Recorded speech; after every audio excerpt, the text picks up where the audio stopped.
Good morning, afternoon, and evening, ladies and gentlemen. My name is Zach Nolan. I am Jake Minchin. How are we feeling today? It is let's just update you viewers that currently for me it is 1:00 in the morning, so that is how I'm feeling. And for Zach, it is almost 3. So you know why it's 3? Because 3 is record o'clock, exactly. And that is the time I record at. Man. So we are back. As you can tell, there's only 2 of us here today, and that is because Hawk Garbage Sports, aka Ryan, aka Coach Ryan, whatever you want to call him, wherever you know him as on YouTube, is taking a break from the podcast for the off season. He'll be rejoining us and resuming these episodes with us once the season starts up. So he was still part of the podcast. He hasn't left. He's just taken a leave of absence. Too busy right now. He's just a bit busy right now. Don't go on spreading the rumors. Just no bad blood in this podcast group for us right now. So we're all still tight, having a good time. But me and Zach are here to be talking all things hockey related because we have a lot of different types of random news that we could be talking about right now. And we chat like all the time. Like, yes, I don't think people realize this enough. We literally talk every day. Probably, which is really weird when you think about it, because like originally you were just that guy that commented on my videos, and then I found out I was the other Winnipeg Jets YouTuber. Yes, no, and then pretty much and here we are, and now we're in each other's posse in Red Dead Online. Long road. But anyways, we have a lot of different things to talk about, and I think we should start this off with the newer news right now, and I guess it's the stuff that happened technically yesterday, even though it feels like it was today still, because we haven't slept, but that would obviously be the news that Shea Weber is most likely going to be exposed in the upcoming Seattle Kraken expansion draft because he's having lingering issues that are threatening his career with his foot and his ankle, I believe, and also I think his knee, if I'm not mistaken, but it's all within the legs and stuff like that, and that's very interesting to think about where he literally just was 2 weeks ago playing for a cup final, playing to win his first Stanley Cup, being in his second cup final in his career, and now his career could be over. That is a huge shakeup for the Montreal Canadiens going forward next season. How do you think that's going to affect them in this offseason going out to have to try to replace that talent potentially in Shea Weber? It's weird because we talk about the foot and the leg, and I don't think people can state it enough how big that is. For example, that is the reoccurring injury that has been really hampering Erik Karlsson's past couple years. That is the reason why he's not the Ottawa Erik Karlsson right now, is because of his foot problems. He never really fully recovered from that after the playoff run they had. And with Shea Weber, there's honestly even a higher risk of that, because Shea Weber is not at that level right now, even healthy. And he played fine. Like, he's a good type of playoff player to have because he's tough. He has leadership. He has a lot of good veteran presence, a lot of good qualities there. But at the same time, this is how much does he get paid? $9 million? I'll pull it up right now, but it's a lot of money to not play. And a ton of money. So what they're making it sound like is there's already the comparisons to Kucherov, which I find humorous because, let's be honest, comparing those two players, it's not fair.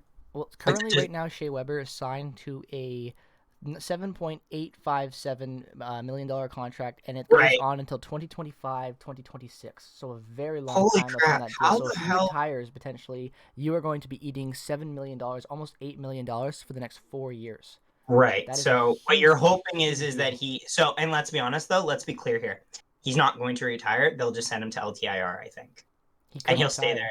He very well could, but at the same time, he could pretty much just pull what we're doing with Brian Little or a David Clarkson. You have to also remember right now that they already have Carl Alzner on their buyout list, who had a pretty hefty contract as well. Right. So that's why. Do you want to really become the Minnesota Wild, which we'll get to, ladies and gentlemen, and have that much dead cap moving forward when you have so many young guys you're gonna have to just keep him on LTIR, because if he's never fully cleared, then you're okay. Because if it truly is career threatening, then that's pretty much your get out of jail free card every time you want to say, well, we don't want you to retire because then it screws up our books, and we can't buy you out because then it really screws up our books. Exactly.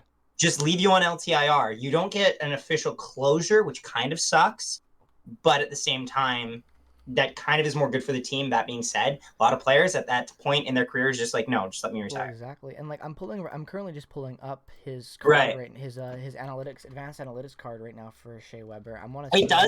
The one good thing though is that if this turns out to be overblown, then Montreal has played a very great hand in not protecting him, somehow keeping him through on. Even though to be honest, I don't think he would have been picked up because It seems like the identity of the Kraken would likely want to be a lot more of a younger team, and I don't think Weber would fit that. I agree with especially that. for $7 to $8 million. That doesn't work. I want to flip the conversation kind of towards the Kraken right now because it is less than a week away, which is kind of crazy to think about when you realize that. Man, I'm streaming that. Honestly, goddamn.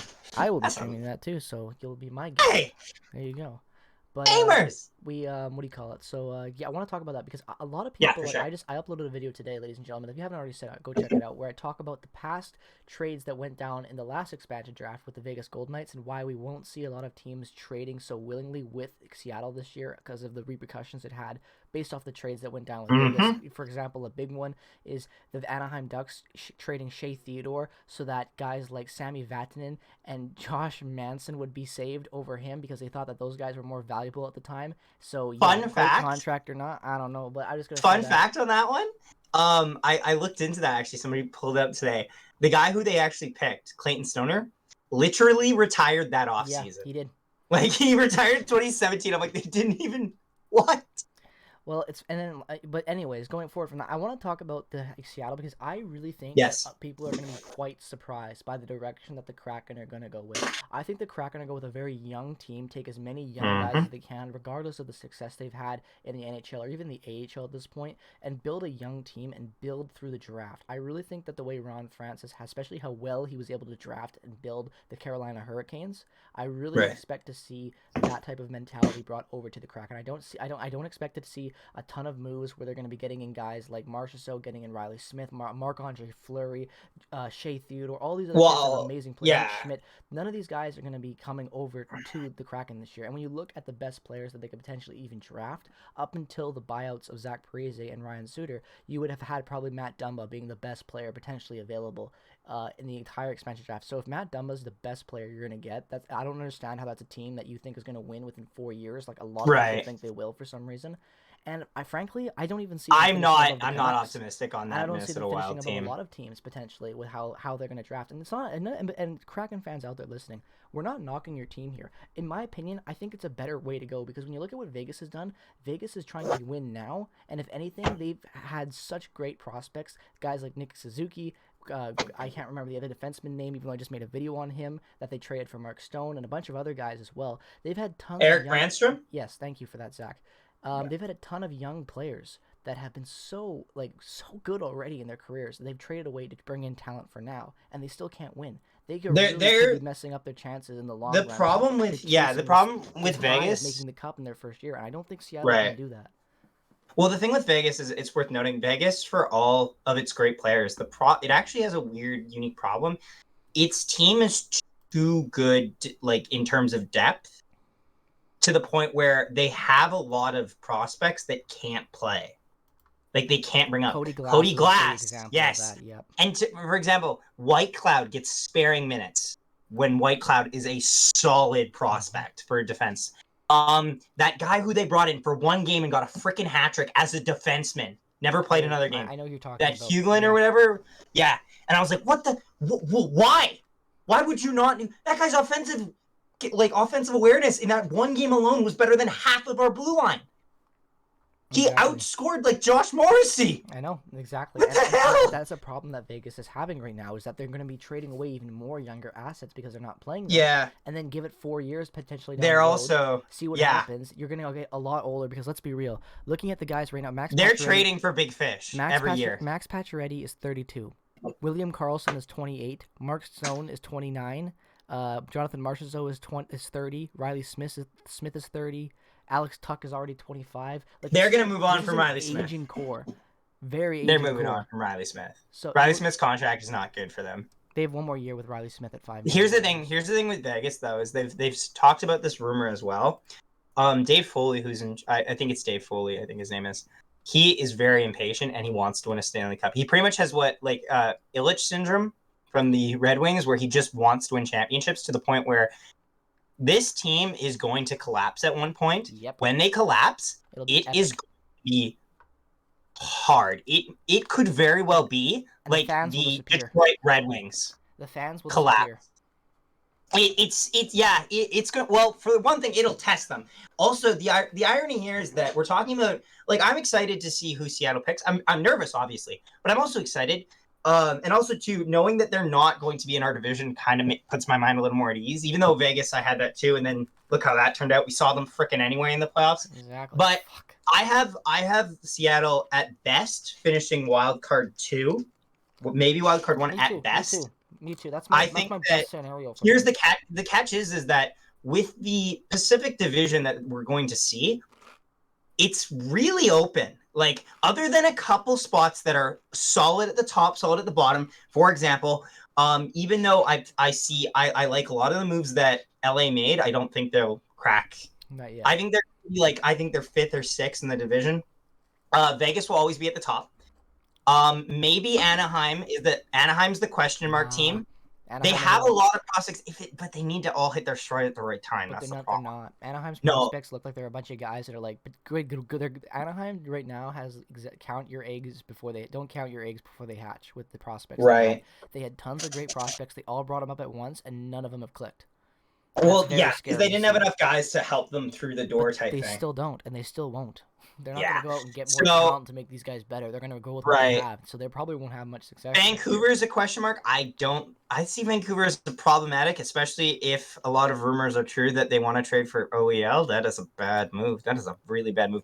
Also, on the subject, Arizona, dumpster fire. Sorry, Arizona, but your team is not. I don't see a good future of this team, any way, shape, or form. So they're going to be sitting low in the division. Like, who the hell is left? Calgary and Edmonton. Who knows? Calgary's kind of like, look, this division is very open. Well, yeah, for sure, but we can't really talk about the divisions yet because we don't even know what the rosters are going to look like. So I want to the conversation back at where we are right now in time. The team that they should have been able to get a player from that has the most depth to give them a player is the one team that is exempt, which is Vegas. Any player on that team would have cracked the roster. You know what, though? It's kind of good that Vegas isn't, in my opinion, because, and hear me out before I say that, is I know everyone's going to be like, oh, you want them to start. I think it's good that Vegas is exempt still because, like we were just talking about, you don't want Vegas. Vegas is already most likely going to crash really hard in like the next couple of years if they don't win a cup, especially with I give it 3 years. I agree with that statement.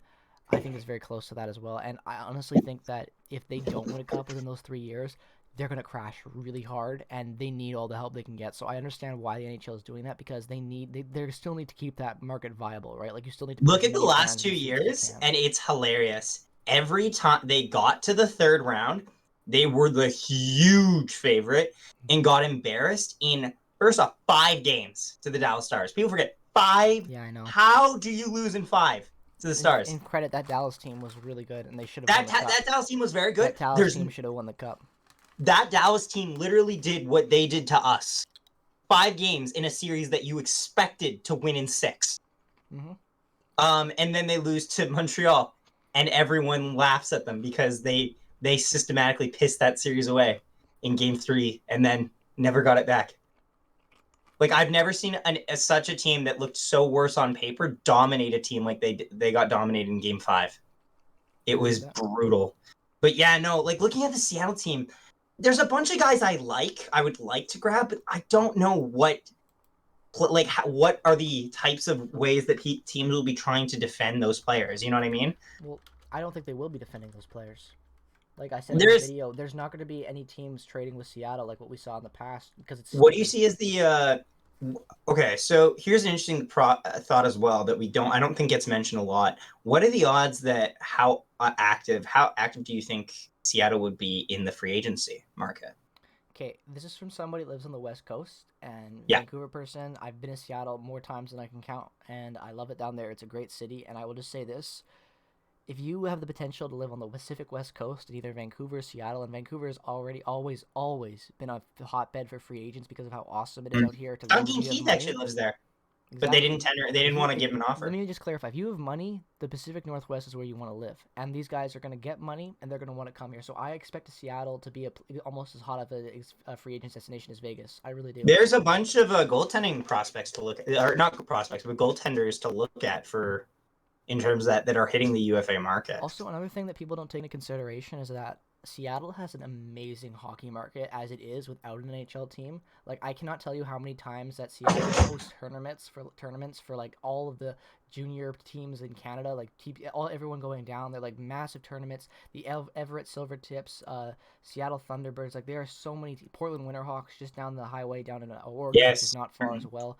There are just tons of hockey enthusiasts in the Pacific Northwest, especially in Seattle and that Oregon area. So the fan base will be rapid, especially with the I-5 rivalry between Vancouver and Seattle. Seattle will be I expect Seattle to actually do better than Vegas. I think in the long run, like Seattle is like in my opinion, Seattle should have been prioritized over Vegas. Like it is the perfect place to expand hockey outside of Quebec City, in my opinion. I think we all know why they went with Vegas. Vegas is kind of more of a marketable city to the casual, but it's still to the casual. For hockey, is. It's weird to market hockey. Yeah, oh no, I agree. I agree. never understood that. It's just one of those things where it's like, when you're thinking of cities with a certain reputation, you think of Vegas. Mm-hmm. You don't think of Seattle, even though you should. But Seattle kind of gets compared to other cities that have that same type of culture, and you can't really pin down the culture of Vegas to any other city. Also, it's very strange. Ron Francis is a very player-heavy GM, and he knows how to work it like that. I wouldn't be surprised if he can somehow even bring in guys or trades even because of like how good Seattle could be. Like I expect Seattle. That's what they need to make as well. They need to make trades as well, just because there'll be guys that they are picking up at this draft that they do not keep. They will immediately flip them for either picks or something like that. But it also, like I said, with the whole Seattle draft is going to come down to what happens in the next coming week, I would say, or even less than that, with big ticket guys like Vladimir Tarasenko is a huge example of what Tarasenko put out his no movement clause. Okay, so he was linked to Calgary because we knew that there was some turmoil in the Calgary part as well. But when he released the list of teams that he would waive his no movement clause for, no team in Canada was named. So that shoots it all down. No, it doesn't. It doesn't. I'm just saying that it goes completely against the type of story that was trying to be told to us that we could see, for example, like a Johnny Gaudreau, Vladimir Tarasenko type trade, which the media was trying to tell us about. And I was sitting there going, there's no way. I want to make that deal, but the problem is that a player like Tarasenko in this situation holds all the power, and that's just the problem. Oh, he does. He 100% does. And if he totally feels like he's been wronged by a team that didn't handle his surgery properly, no, he's going to sit out. This is literally a slightly depowered version of Eichel to the extent. Because here's the thing. Another big trade acquisition ticket as well. Whoever gets picked by Buffalo, I feel sorry for. And I don't mean to shit on Buffalo because it gets enough flack as it is, but there's no plan. There's absolutely no plan in Buffalo. Mm-hmm. They don't have a lot of offensive depth. They don't have defensive depth. They don't have goaltending depth. They have nothing. But Buffalo isn't Seattle, so I want to keep our conversation on Seattle right now. Yes, for sure. That makes sense. Totally. Excuse me, Jesus Christ, I'm gonna die.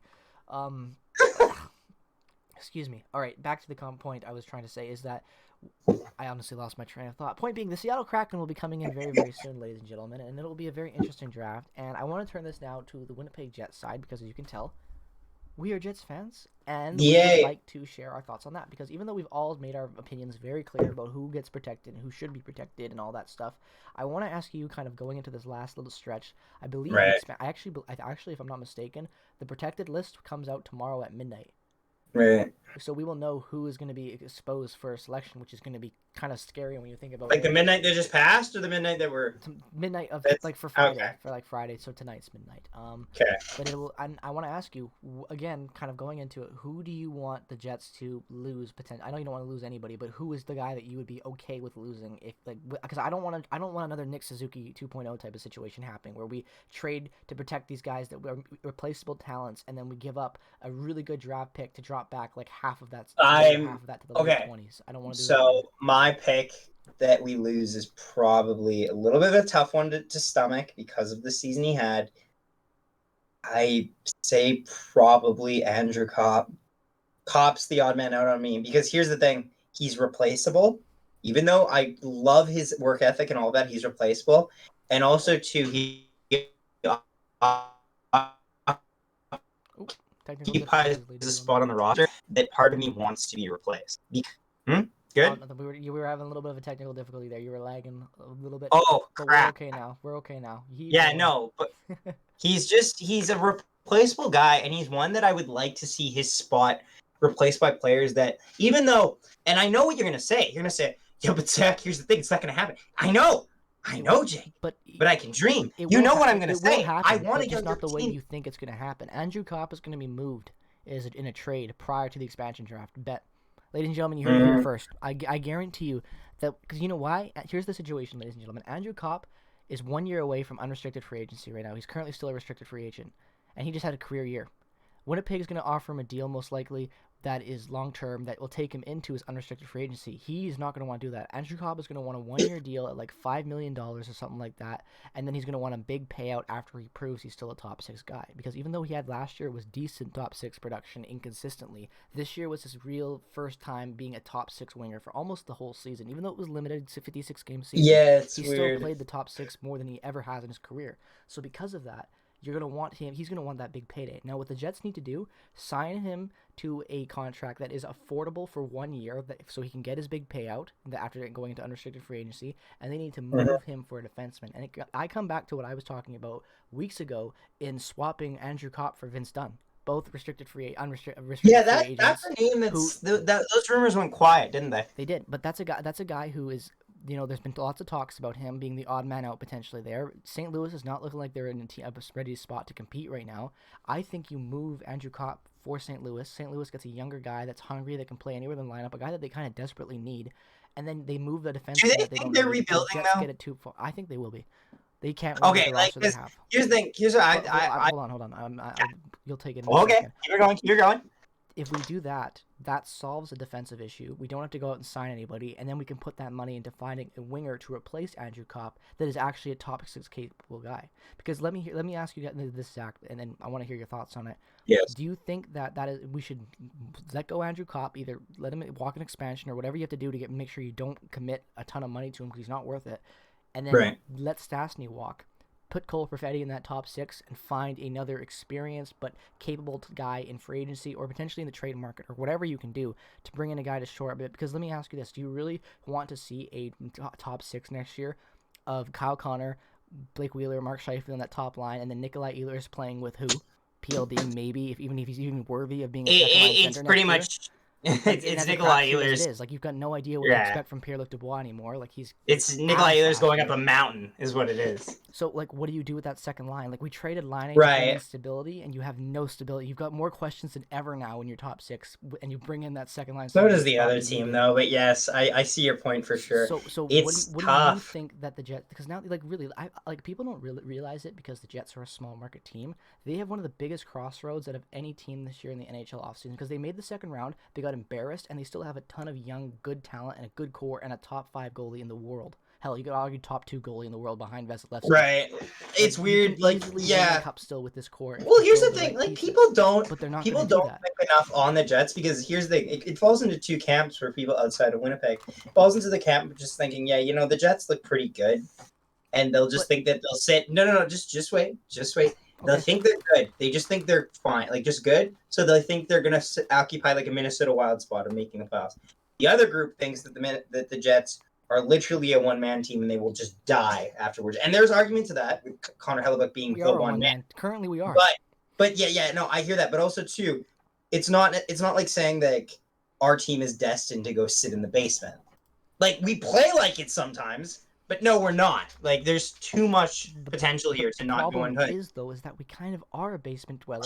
We kind of play like it down the final stretch. But we also are. Look at our team and tell me that you want to see a Blake Wheeler at like 34 years old as our top right winger still.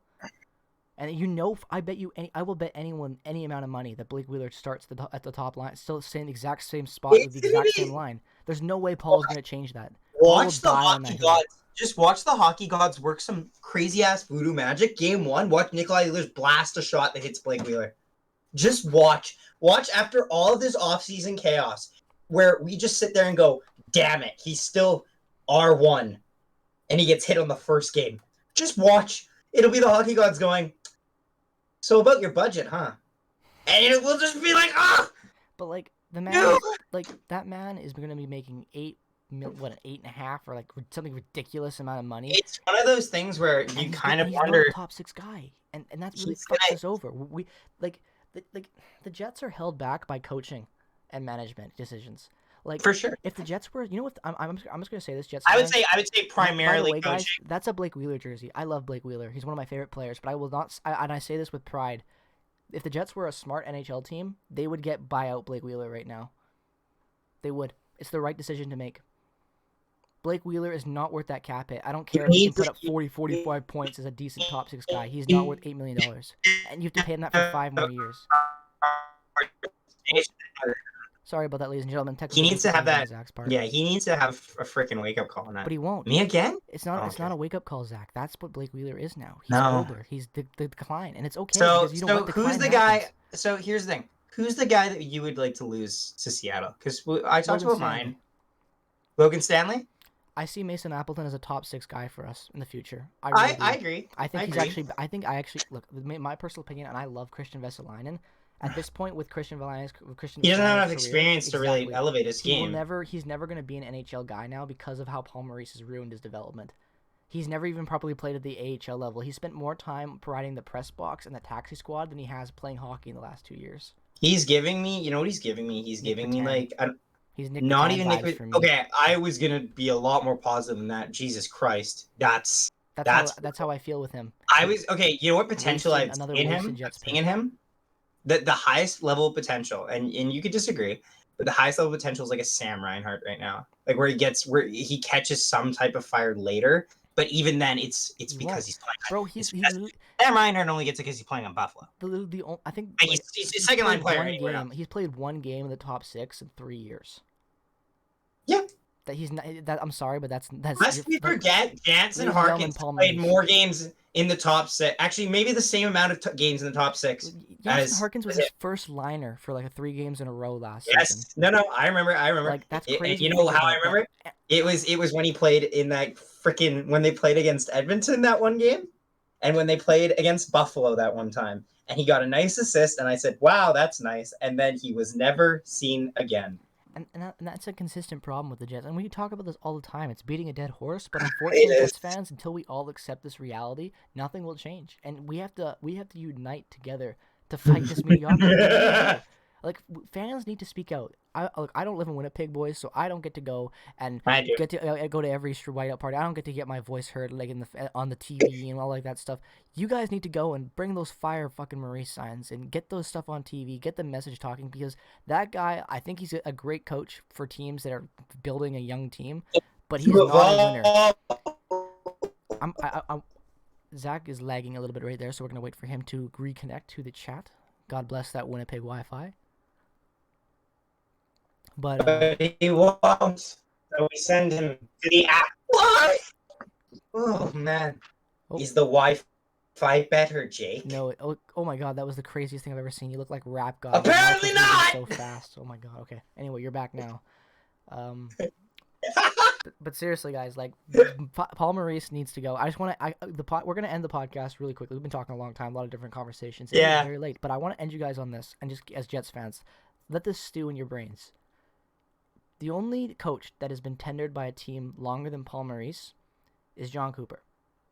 John Cooper has won multiple coaches of the year and 2 Stanley Cups back to back. And in that time, Paul Maurice has gotten us out of the second round twice. That's it. Actually, only to the second round. Out of the first round. Got it out of the second round once. Out of the first round, exactly. So even sadder. So let that just stew in your brains that Paul Maurice is still the best guy for us, even though we've tendered him this long and we can't do anything with him. But John Cooper can be tendered just as long with a team that honestly has been very similar to the Jets at times. Like, I'm not comparing this last couple of years of Tampa. There's definitely variables there that we need to talk about. A few years ago, I would say a couple years ago, the Tampa team, and even similar to that, when Winnipeg was beat Nashville and went to the Western Conference Final, they were worth noting. Yeah, they were the East. They were on. They were in the Eastern Conference. They blew it. And that's what happened. And look at those. Like, look where the Jets are and look where Lightning are. That's all I'm going to leave you guys with. Let that. And if you guys still think Paul Maurice is the best decision, couple names here. Yes. You guys got to get your ears checked. Couple names we need to say then. Couple names we need to say now, because you make great points. What are some names that we need to think about? We didn't really Development guys. Who did the Lightning develop? Ross Colton, who just scored the Stanley Cup winning goal. Anthony Cirelli. We don't Two even names need to talk that about were that. You know money. Why? Because Paul Maurice. You don't even need to. Paul Maurice has let more prospects fail and never develop than I feel like I've seen any NHL coach ever do. Like, can you imagine? Like Marco Dano, the prize young Nick acquisition. Patan has more goals as a Leaf than as a Jet. And he's been there for like 2 years, 2.5 years now, something like that. Yeah, maybe. And like, listen to these names: Marco Dano, Nick Patan, Sammy Nikiu. I would like the list goes on with even more guys that have been passed over other players, and it is sad. It's really sad, and you know why it's sad? Because Paul Maurice. Jack Roslovic. Yep. And Joel Armia was a fourth liner when he left. Brendan Tanev was one of the only guys that he somehow played and developed, and then he left as well. So, see what happens when even the guys Paul Maurice likes, they still leave. So, what does that tell you about how great our team is? Chevy has some work to do. That's all I'm going to say. But we're going to end you guys off here with this. It is late as hell. We had a great time talking, and we would go longer, but honestly, I don't think my brain can take it. So thank you guys so much for watching this episode. Me and Zach always really appreciate it. Make sure to go check out all of our YouTube channels. This will be posted, obviously, on Zach's channel. It's also available on Spotify. I guess it'll be on mine next week, or however we're going to do this. We don't really have a format yet. Do that. We don't really have a format yet, guys, so stay tuned. Also, just follow us on Twitter, our socials. You'll be able to see when the podcast will be coming out. I have Twitter now, so that's good. That's true, he does. So make sure to go follow him. All of his links are in the description, as always. Thank you guys so much for watching this episode of the Prairie Puck Podcast. This is episode 8, I believe, or 9, whatever episode it is. 9. Thank you so much. 9. Thank you, Zach, for that. Episode 9. I am Pixie Hockey signing off. And I am Zach from the Nolan Hockey Podcast. Thank you for watching, and we will see you next time. Have a wonderful rest of your day, ladies and gentlemen. And go Jets, go.